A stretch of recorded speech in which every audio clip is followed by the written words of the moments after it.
Amen. Amen. Say man. Like the video. Yeah, I mean, best way to support. I'm not going to beg y'all for $35 a month. I'm not going to do that.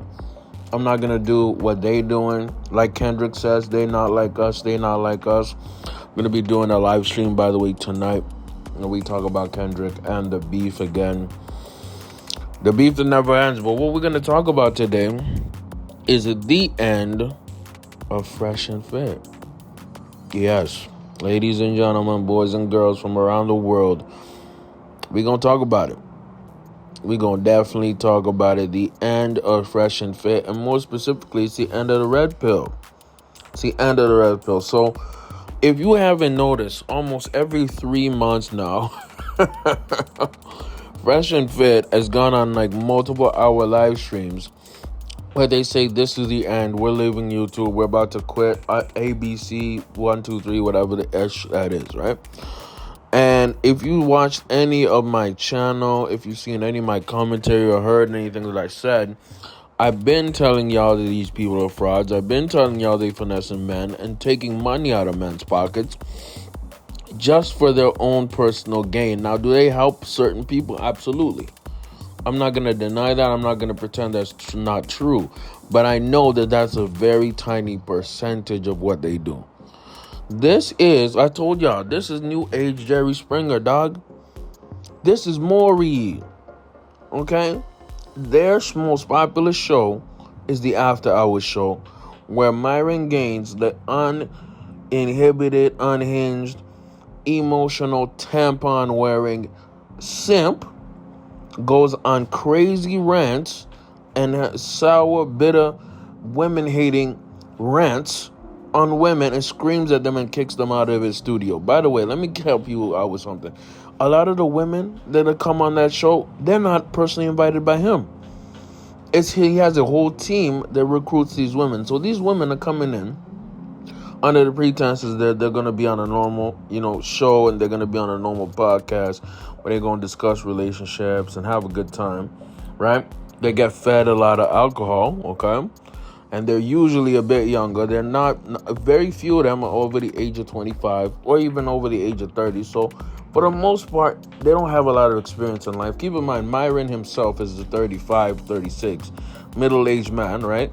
Who gets hyped off screaming and berating women.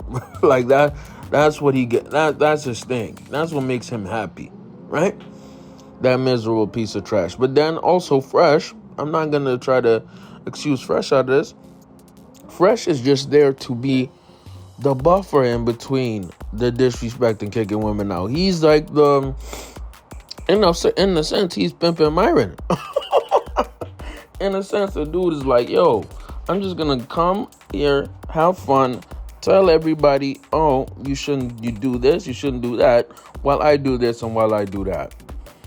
Oh my God, you shouldn't be with hoes. You shouldn't be with 304s. You shouldn't be with OnlyFans girls. You shouldn't be paying for prostitutes. While he pays for prostitutes, sleeps with OnlyFans whores, and only spends 99% of his time with the most toxic women you can imagine. But yo, his recent ex put a baby on him. Like what? This is a dude who talks about game, has no game at all, uses his money to get women. And this is the example, sadly, that some men look up to. Right? I'm not saying all men, some men. And the saddest part is that some men is a lot of young men. Right? Now, I ain't going to pretend like I'm some kind of guru or some kind of pro in this whole whatever-ish. No, I'm not. You know what I mean? I'm not going to pretend like I'm somebody who should be giving out male advice. I have issues myself, man. I'm a flawed human being, right? But when here's what I won't do, though. I won't charge y'all $35 a month for content. That's something I'm not going to do to y'all. I'm not going to, charge y'all $35 a month for me to watch me berate and disrespect women and then think that's normal. Are there women out there that are out of pocket? Absolutely. Are there women out there who don't deserve respect? Absolutely. There's a ton of women like that. There's a great amount of women like that. Absolutely. But is that the majority of women? Absolutely not. Absolutely not, man. Hell to the none. I'm not going to believe that. And I don't live in that reality. I'm going to give y'all an estimate. In my life, I'm 28 years old. I've met maybe 20%, and I might even say it's lower, maybe 15% of women who deserve to be cussed out and treated in a really bad way.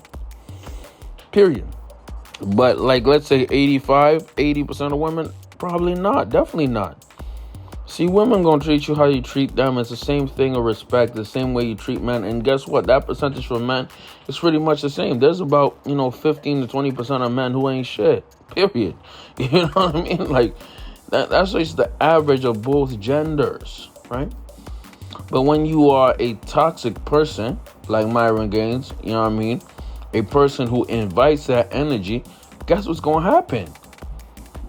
This is like the simplest math of all time, and this is the problem with the red pill. This is why the red pill is dying and is borderline dead. Why is it dying? Why is it borderline dead? Very simple. Because these creators on the red pill side take their hatred of women, and then they not only just leave it to hating women, because as crazy as it sounds, YouTube is kind of okay if you hate women. It's like they kind of like, you know what I mean? If you hate men, they're even more okay with you. You know what I mean? If you're a radical feminist, man, they're giving you all the gualo, all the loot. You know what I mean? If you hate women, they're not, if you're misogynistic, they ain't going to be too mad at you. It's when you start pushing the other hateful rhetoric or things against their terms of service. And I know the YouTube terms of service is very stupid. It's very whack. I've gotten demonetized for the dumbest reasons. But when you start pushing other narratives or other forms of hate, including anti-black racism, anti-Semitism, like literally, conspiracy theories that when I say they, I'm talking about YouTube, does not support or have any correlation to, that's when they give you issues. That's when they get to demonetizing. That's when they get to giving you content strikes and all these things. There's certain topics I will not talk about on my YouTube. I have a Patreon, though, where I'm going to be a lot more active. I'm going to show you all the link in the bio. And I might even put the link here. You know what I mean? Patreon, only $5 a month. Yes, only $5. Not 35, y'all. Like, imagine, you have your whole long week of work. You have a crazy month of work. You give $35 to watch these dweebs scream at women. To watch these losers scream at women. That's what you're going to spend your hard-earned money on. $35 a month. Not Netflix, not Hulu, not none of that. Not Disney Plus. No, we're going to pay for these losers to scream at women. Like, what? They have even like multiple people in their same genre that give them free content, man. It's crazy. But you know what? If you have some extra bucks, man, join me on the membership. I have a membership tier here. Only $2 a month for the lowest tier. I'll be releasing earlier content. And I'll be putting bonus content on my Patreon if you want to support me. You know what I mean? But shout out to these. It's the end of the red pill, man. This is the end because they demonetized them. They're the biggest red pill channel, and they demonetized Pearl Davis, second biggest red pill channel. They obviously got Andrew Tate out of YouTube completely. Demonetized because the red pill is stupid. It's stupid. And the people in the red pill, they expanded beyond the red pill to hate on Jewish people and black people. That's how you lose advertisers, stupid. Man, these dudes are losers. These dudes are lame. Let me know how y'all feel about it in the comments, man. Check out my memberships, $5 a month, $2 a month on YouTube and Patreon, respectively. Losers, man. Big JTV, I'm out.